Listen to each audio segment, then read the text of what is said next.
people who listen to us also look for Star Wars ASMR.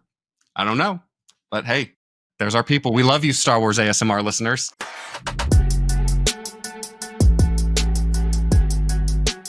Hi, everybody. Welcome back to the Legitimate Cybersecurity podcast. Thank you for joining Frank and I on another one of our escapades. Yeah, into that's the world, first way to put it. into the world of cybersecurity. So first of all, a couple of housekeeping things. We have been nominated for a podcast award. We'll make sure to have the link in the description. We'd love it if you enjoy listening to us. We would love your vote. If you don't enjoy listening to us, you don't have to go there. You don't have to tell anybody anything. But it'd be nice if you did. Please do. Please do. Also, we are available on all platforms. We're available on Apple Podcast, Spotify, anywhere. So if you have been watching us via YouTube, but you're like, I really want to listen to Frank and Dustin on my daily commute, you can do so now. Sorry about your commute. Yeah. If that's where you are in your commute, you have my sympathies. That's right. If it's that boring, you can listen to us. Or maybe you like to listen to us while you're going to sleep at night. Maybe Frank's NPR voice lulls you to sleep. And There's a whole service for that. I saw it yesterday. It was on Instagram or something. It was because it was past midnight and I was on it and they're like, hey, here's a lady that talks you to sleep. And I'm like, it's called Sleepiest. It's bananas. This is not an endorsement, by the way. I have no idea what that does. It's just this lady was using voice voodoo big time. It's like, go to bed. Anyway. Yeah. Maybe we're ASMR for certain people. Who knows? Everybody's got this. That is one of our affiliated searches for some reason. One of our affiliated searches on YouTube, people who listen to us also look for Star Wars ASMR. I don't know, but hey, there's our people. We love you, Star Wars ASMR listeners. That's right. Also, Frank, you've noticed that we've had quite a few international listeners join our group, and thank you all for listening. And thank you for your kind comments. We've been receiving them and really, really inspiring for us to keep going and keep doing what we're doing. And if you have any topics that you'd like to hear, please, submit those either in the comments or shoot us an email. I think our email address is somewhere out there. I'll make sure. Admin at legitimatecybersecurity.com. I need to check it. Yeah. It's admin and the password is password. Anyway, so today's topic, let's jump right into it. Since the 1970s, we've basically been using the same CPU architecture, the same type of devices driving our computing capabilities for humanity. Whether it had a little bit of a change recently with fixed to ARM architecture. I like how recently in your mind includes like the last 10 plus years. I mean, you're right. But yes, in the scheme of things. Yeah, I definitely feel the age when I start talking about, if I use terminology like risk processing or CISC processing. No one knows. Yeah. There's a lot of people. I'll tell you what, a lot of my grad students have no idea what that means. Yeah. So, nor do they really need to. Maybe a little bit, right? Look, exploits have been, and even between those two architectures, there's a heck of a lot of similarities, especially with the type of computing programming languages we use, the type of exploits and vulnerabilities that are out there for them, a type of shell code that's out there for them to further exploitation. But the big thing that's kind of on a lot of people's minds, and this has even come up in family discussions recently with me, is what's being lovingly referred to as Q Day, which is quantum day, for those who don't know. So the idea that a quantum computer will eventually get to the point where basically none of the current day encryptions that we're using are going to be useful. They'll be susceptible to basically decryption without password, decryption without any kind of key. And this will affect all current modern day employed encryption algorithms. Now, neither Frank and I are mathematicians. We have both taken courses. I am a math magician. Frank can make 2 + 2 = 9. Yeah. I just write it. I don't know. Yeah. It's just like magic. I don't even know how. I can do it. I just write it on the paper. It's amazing. But we both have taken courses in cryptography and understand the kind of basic underlyings of how those things work. We have both done some studies on quantum computing as well, because it has been in the zeitgeist for a few years now. So I just wanted to go into this a little bit more and talk about this from a cybersecurity perspective. Obviously, everybody's freaked out. I think there's a part of this that's alarmist. Maybe going a little too heavy into, oh my God, we got to do this immediately. We need to change things immediately. To, quantum's not going to be around for the next 50 years, which is another thing that's kind of out there. What do you think, Frank? Where you're headed? Okay. I've got a couple different thoughts on this one. And let's start with the last question you had. Is quantum going to be around soon? And I think the answer is, again, it depends on your perspective, but it's going to take a lot of work to get quantum here. Quantum, I think, is an example of a technology that we know we can do, we know exists, but is so resource and power intensive that practical application, even in the business world and even at the state and federal levels, right? We'll even say a state actor levels, is going to take, in my opinion, and again, this is just the opinion of one dude, it's going to take at a minimum 10 to 15 plus years for one big key reason. In order to perform quantum computing appropriately and effectively, and I'm not talking about the simulating quantum that we keep hearing about. I feel like that's a lot of marketing and buzz, right? You need incredibly cold conditions. And I'm not just saying like, negative 50 degrees Fahrenheit or Celsius. We're talking about near absolute zero, like Kelvin, right? We're talking about as cold as space. And to make things that cold requires on Earth, right? So we're going to get a little Elon Musky here. Like, it's like, oh, of course, if you're in space, it's going to be a lot easier to make quantum computing. If we do space computing, we'll be okay. Cold. Right.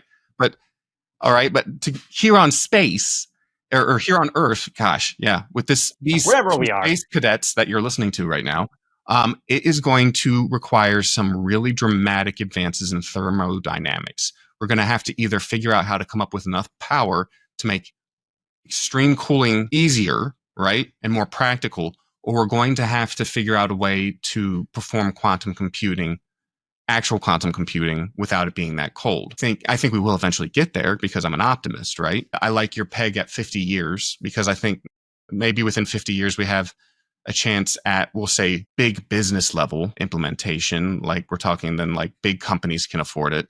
I mean, do I ever see it in personal use? Maybe. But we'd have to figure out why we needed a personal. We'd have to figure out a reason why we would need like regular endpoint end user clients to have it, and that's going to take even longer. But again, the future's wide open, and so many things can happen. I additionally think that all the money and funds and attention right now is going so much towards AI and powering that while quantum is amazing and quantum is cool, and quantum, if I remember correctly, even with simulating quantum computing, scientists have gotten to the point where they have what they believe is compelling evidence that, and what is it, like math gets so crazy or something that there's no other alternative except we live in a simulation. They're like, it proves we made more numbers using quantum than math allows or something. I'm like, first of all, I was told as a kid, numbers are infinite. So I don't know what you're talking about. But it was like they were able to reach a number hypothetically that's higher than the amount of matter in the hypothetically in the universe or something. I don't know. Please correct me in the comments, right? But I think when we're talking about just pragmatically at the level of energy that's required, it's going to take a while. Does it mean that we shouldn't pay attention to it? No. But until I can figure out, I mean, bro, my fridge can barely keep stuff cold, right? We're still less than 100 years away from, most people used at best an icebox. Now, our technological growth has been exponential. Like ever since the industrial age, we've been exponentially getting faster at developing as pertains to technology. But one of the things that's really hard to crack is thermodynamics. I don't know. What are your thoughts on it? Yeah, totally agree. Right now, it's if a scientist walks into where the quantum computer is housed and sneezes, it could throw everything off. It's not very sustainable as far as that's hyperbolic, obviously, but it's not very sustainable as far as technology goes, let alone keeping something that cold, right? So that's part of it.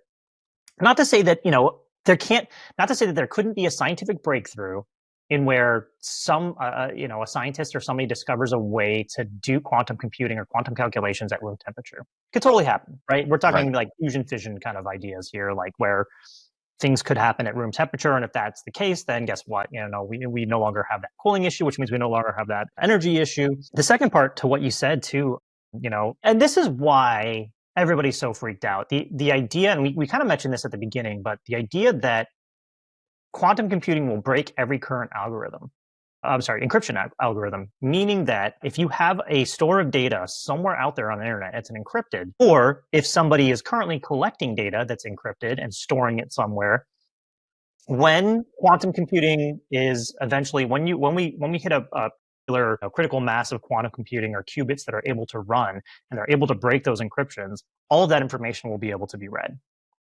How far away are we from that? We're pretty far away from it. I think the liberal estimates are 5 to 10 years for that. I think that's amazing. I think I'm not sure who's making those predictions. I just kind of read a quick blurb on where the current predictions lie. But then you have some quantum scientists who are like, we will never achieve quantum computing levels that we need to in order to break RSA encryption. And look, that's coming from like a quantum physicist. There are so many things that we don't know. Now, on the flip side of that, there's a lot of things that we do right now that we don't fully understand. Or I'm sorry, a lot of technologies that we use that we don't fully understand. We don't fully understand how radio waves work. We have a pretty good understanding. Yeah, we have an idea. We're pretty confident. Electricity, same thing, right? I mean, like if we even break it down to that, that level of kind of the physical world we live in and how we're using it right now to manipulate things into a digital world, it's amazing, right? And so what could happen with that? And what are the kind of the scientific discoveries that would have to be made in order to strike gold, quantumly speaking, if you will? I agree. Yeah. I like that you point out we used to work with a guy named Mike who would always say, don't forget, it's not RF fact, it's RF theory, right? Radio frequency theory. And yes, to an extent it is. And, there is still a lot that we're learning here. And that gets to the point that from my perspective, as we learn more, it's just a matter of enabling, right? And hopefully, when we say learning more, the appropriate people understand it, right? As long as we have the academic area, the scientific community, and business, and that does research as well. Google's made some really amazing discoveries. So has Microsoft with these things. It's very interesting to see how the public then conceives of it or takes it in. I mean, we've still got people that think radio frequencies are, transmitting thoughts into their brains and whatnot, and true. are, causing or activating like medications and so forth. So there's always going to be that small group there. Hopefully it stays small. But I think as we do continue with it, especially with this, it's going to be really interesting. And I like the fact that we have some technologies emerging that will help us get closer to understanding quantum computing better along the way. When I said that, for example, now AI is taking up all the air in the room, one of the benefits there is one, cool, we like AI and it's fun to learn about, but it's forcing societies to consider how to meet the energy demands too that are going to be required for something like quantum. It's nice to see nuclear power get more attention now and viewed as a more feasible option because one, it's cleaner than most of the available power sources out there. And two, it can create massive amounts of power. It's nice to see that we're now taking a better look at that to see how it fits, when it comes to power generation, which we're going to need more power for things like this. And so I appreciate even the idea of quantum, what it is bringing, what it's causing to have happen, right? Because people are realizing as we're getting these technologies, we're going to need more power. We're going to need more throughput with our broadband. We're going to need more interconnectivity, ability to communicate, and all the things that those bring additional, discussions and additional capabilities for other areas of study as well. Right, absolutely. And so with this, right, and we kind of alluded to it already once, but like when somebody brings this up in a conversation, whether you're a CISO sitting on a board, board meeting, and they're like, "Hey, what are we doing for quantum proofing?" And this is more likely to happen to you if you're in critical infrastructure or financial. Very, very important things to keep some cryptography going. And if one nation state reaches, quantum supremacy versus another state, then it becomes a lot more dangerous. But Frank, to you, if somebody, let's say you were the CISO of an organization, which you are somewhat acting CISO of several organizations. Fair enough. Yeah. Virtual CISO. And they ask you about this. What are your kind of talking points? Like, where are you going to kind of, I guess, control the narrative and try to once again kind of skirt that that line of sensationalism and actual like, well, hey, actually there are some things we can start doing now to kind of prove ourselves. Where are you going to kind of start with that? Well, the first thing I'm going to do is I'm going to contextualize the problem and discuss the difficulty of getting to quantum for the organizations, right? So as you and I have discussed with the energy and developmental needs, it's going to be, let's be polite. Let's be really optimistic. It's at least 10 to 20 years away. Okay. Yeah. So it is not a today problem, but I appreciate the forethought. So if a client brings this up, I'll say, yes. Okay. First and foremost, you don't have to worry right now because it's a far way off. What we can do in order to then, prepare oneself for when that day comes is, again, just like anything else, the best you can at the time with the resources that you have, right? So continue to take encryption seriously, make sure your data is encrypted. And as encryption improves, keep up with best standards, which again is a lot. I like the example you're using as the CISO, right? Because as a business, a lot of businesses forget, they remember, but a lot of people in cybersecurity can forget that cyber only exists because businesses exist, right? You have business and cyber will protect that business. It will be a cost center, right? Mm-hmm. So you can only do as much with encryption and security as you are permitted, allowed, and funded to do, right? Because at the end of the day, the whole goal of cybersecurity is to make sure business still happens. And I then would, discuss the fact that, and I think this is really neat about quantum computing. Neat might be the wrong word. An interesting element of it, right? If you remember back into the 90s and early 2000s when everything was over, I know you do. When all the internet was over HTTP, and then on top of it, all the data, some data was encrypted when it was stored and so forth, but most data was very human readable text, right? And it was, if you had the right tools, the right capabilities, and the right, funding, you could collect this data and no one would ever know, and you could read everything, you could hypothetically read emails and so forth, all that stuff.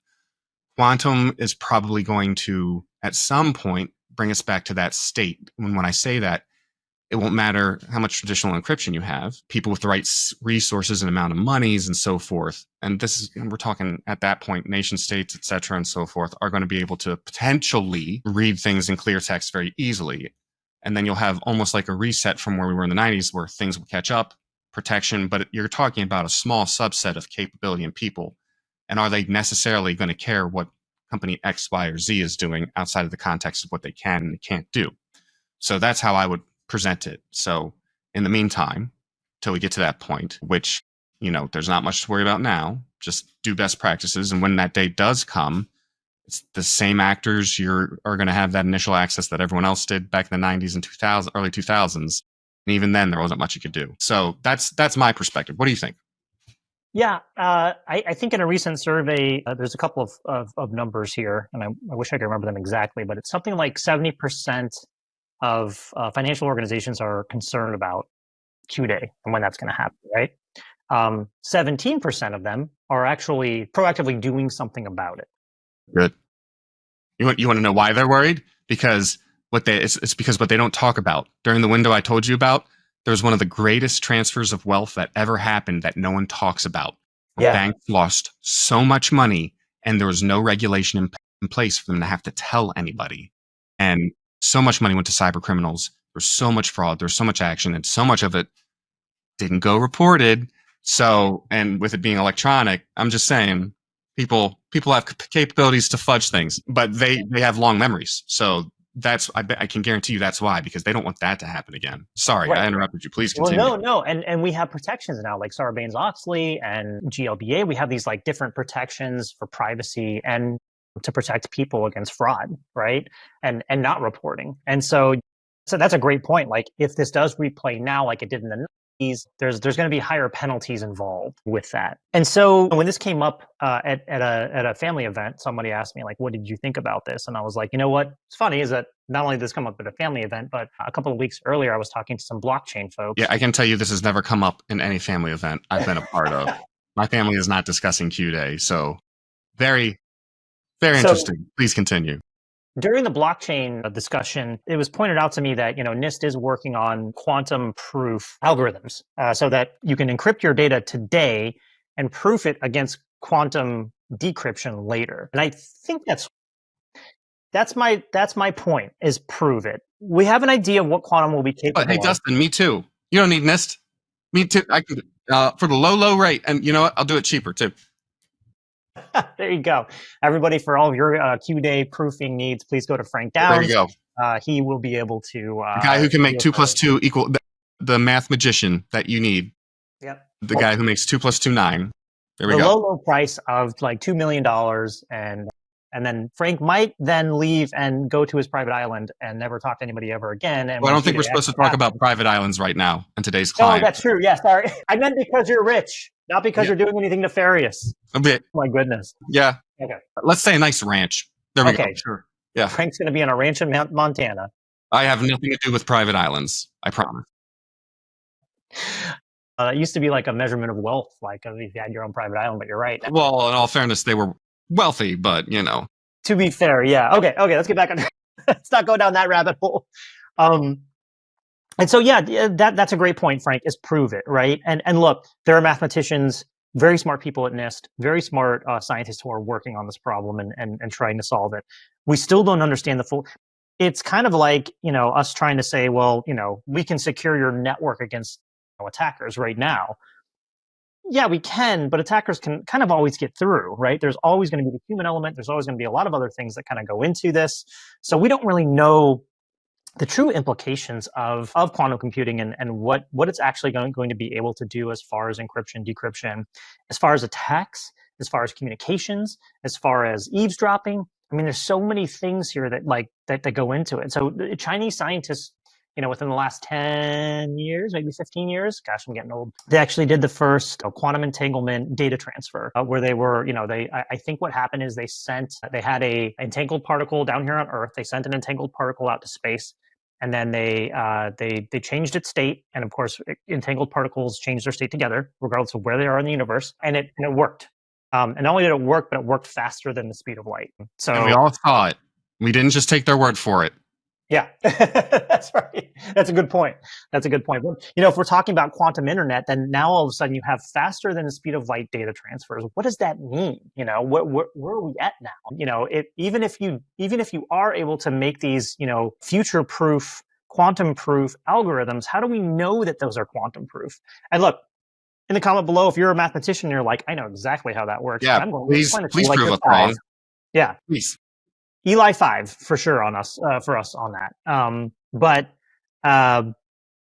that it is an interesting thing to think about. And so the blockchain discussion was, we have these future-proof algorithms, and we're going to start implementing that.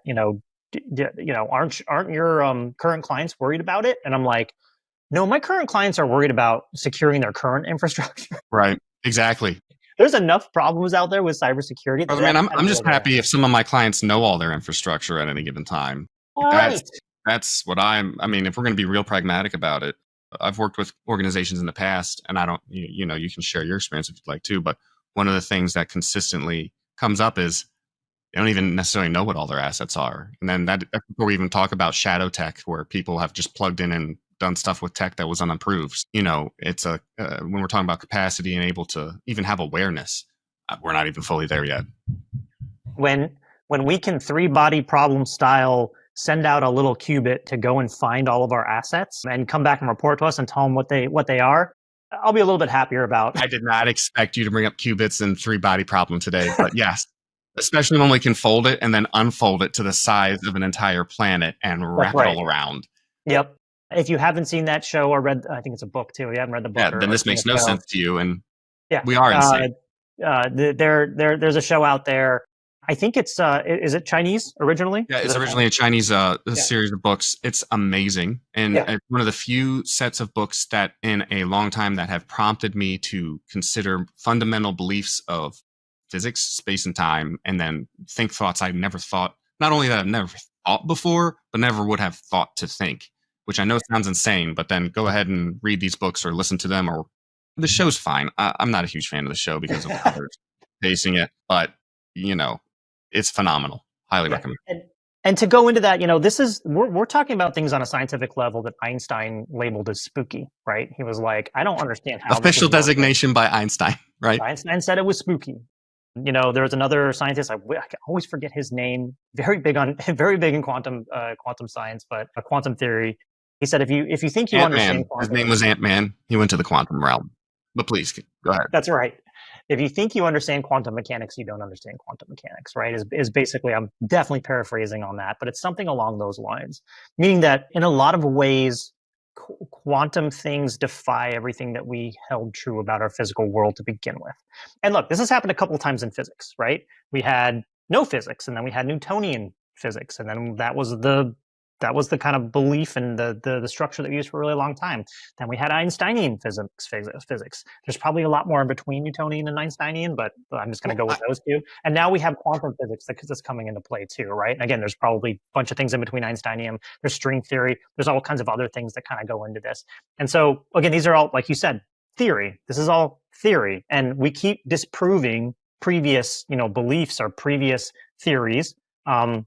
It's funny because we have the rules of motion, right? The Newtonian rules of motion, which were kind of, I don't want to say disproven, but were changed dramatically with Einsteinian physics. Dramatically, yeah. Now Einsteinian physics is being completely dramatically changed with quantum physics. And it's interesting because when you think about, quantum computing and so forth, the whole premise boiled down to, in my terrible way of explaining it, is there's, ones or zeros, but sometimes the ones and zeros can also be ones and zeros, where, something can exist in two states at the same time. I think that's remarkable because it shows that it is arguably allegorical to the idea that nothing's ever black and white, right? There's always a little gray somewhere in there. Now, some people out there will tell you there is black and white, and there is absolute truth and absolute falseness. And okay, I don't know if this shows for you, bro.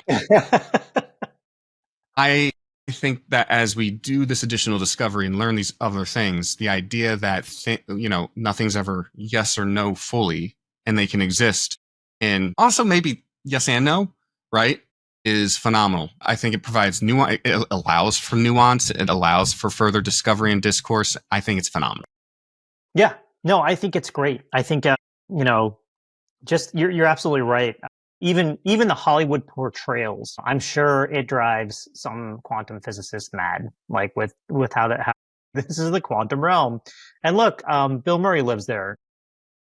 I watched that one based upon, everyone told me how bad it was. And I feel bad. I like the first two Ant-Man movies. I didn't think it was bad. I thought it was okay. It was actually okay? I thought it was okay. I don't know. Well, I'll give it a shot. Did you see Thor Love and Thunder? Was that good too? What's that? Did you see the Thor Love and Thunder? Was that good too? I like that.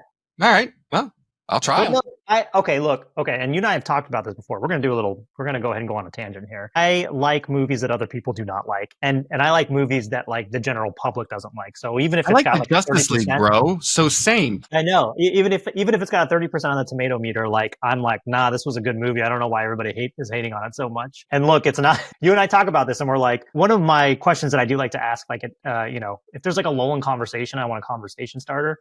One of the questions that I really like to ask is what's a movie that you love that you would never recommend to anybody else to watch? Yeah, that's great. It's great. I love it. You learn a lot. You learn a lot, and you get some interesting ideas about what to watch as far as movies go. But look, I'm sure the Hollywood portrayals kind of, make true scientists mad, and they're like, well, this isn't ridiculous. But we already talked how it always upsets us whenever they show hacking, right? Yeah, but you know what? We're talking about it.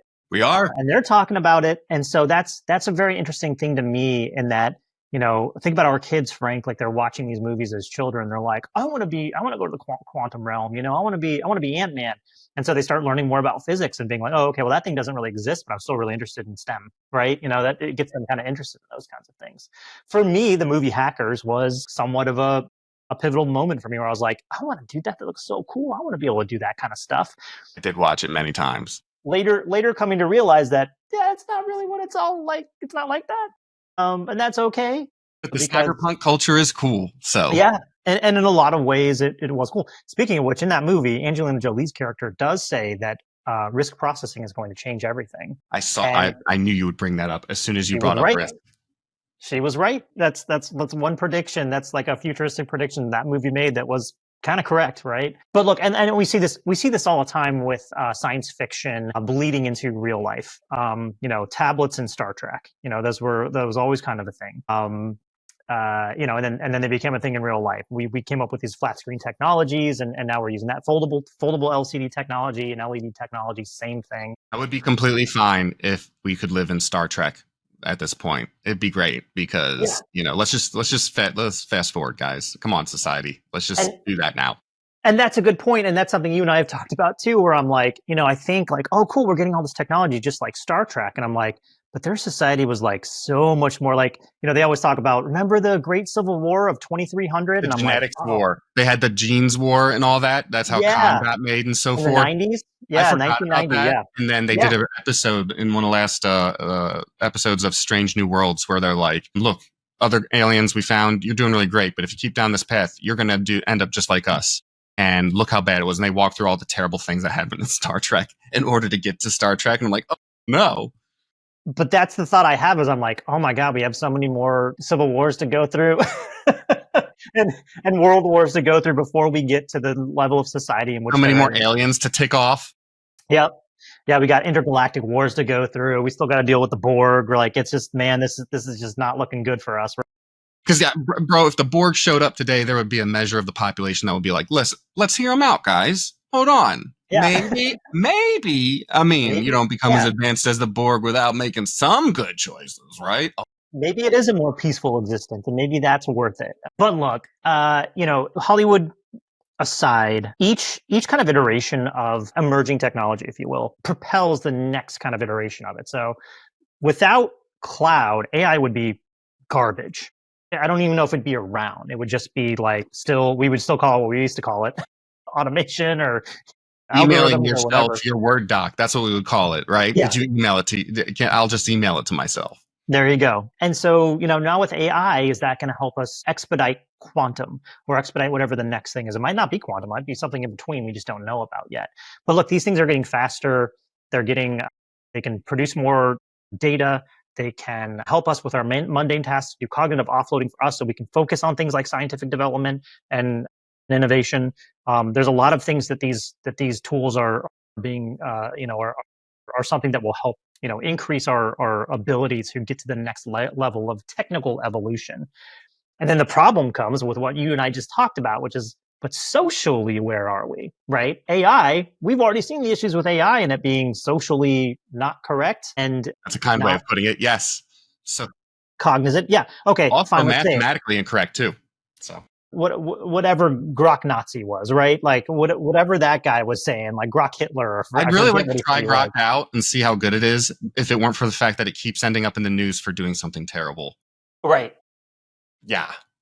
So as we get closer to quantum and not truly understanding the implications of that and manipulating things on a quantum level of physics, is our society even ready to get into quantum computing? But okay, so we've gone through the science fiction route. Let's bring it back to reality here. Frank, I don't want to say final thoughts on quantum, but we've gone into how we would kind of lead an organization through thinking about this. Is there anything else that we're missing here that we should be like? It's great that the organizations are thinking about this proactively. Is there a way to help pivot this conversation? So for any CISOs listening, or executives listening, or even directors listening who have higher ups coming to them and saying like, "What about this quantum problem?" Is there a way to redirect this conversation to talk about current day problems that we have and that we might be able to focus on, while not taking away from the threat that could possibly be out there? I would go back. Yeah, I would go back and say contextualize the power and needs that quantum requires and explain how far away we are from the pragmatic groundwork that needs to be laid just to make quantum a legitimate concern on a regular basis. And I would then point out, right? Yeah. I would thank that client. I would thank that leadership to say, I'm really glad you're thinking about encryption, because as a matter of fact, there's a few ways we could beef up, a few encryption algorithms around here or a few cyber aspects here. As we prepare for that day off in the future, here are a few things. And this is where you need to be really prepared. This is why I like risk registers. This is why I like awareness. This is why I think good CISOs and good security leaders have a contextual understanding of what is going on in their environment at that time and have concerns that are top of mind. Because then when someone comes to you with something like this that is really far off, but they heard about it on the news, so they want to talk about it, right? Mhm. It provides you an opportunity to segue into the actual real problems they face today. So from that perspective, I think it's great that we're all talking about quantum because it really does provide that opportunity. That's my recommendation there. Use this opportunity to then pivot into the current concerns that the organization is facing. It really provides that opening. Absolutely. Totally agree. All right. Well, I think that's all we have time for today. Thank you all once again for joining us on Very the much so. on the podcast, on the video cast, whatever you're watching. However, on. or if this is some short you just found, thanks for watching. Right? Yeah. Yeah. If it's some short you found, please jump on our channel and like and subscribe. Yeah. Or however you bring content into your life, whether that be podcasts. Again, we are on most major podcast platforms, so please feel free to search us on there. Feel free to leave us some discussion topics, guys. We'd love to hear from you, guys and gals. We'd love to hear from both of you and get to know our audience a little bit better. So, any suggestions you have for topics that you'd like to hear us talk about? Any interviewees that you'd like for us to bring on? We need to put that email in all the descriptions so that if someone does want to talk, they can reach out to us. But you could also comment. So there's that too. We do read the comments. We do. So, we do. Try to be constructively criticism. Try to use constructive criticism, please. But, try not to flame us too much. But thanks everybody for joining and join us again next week. Thanks.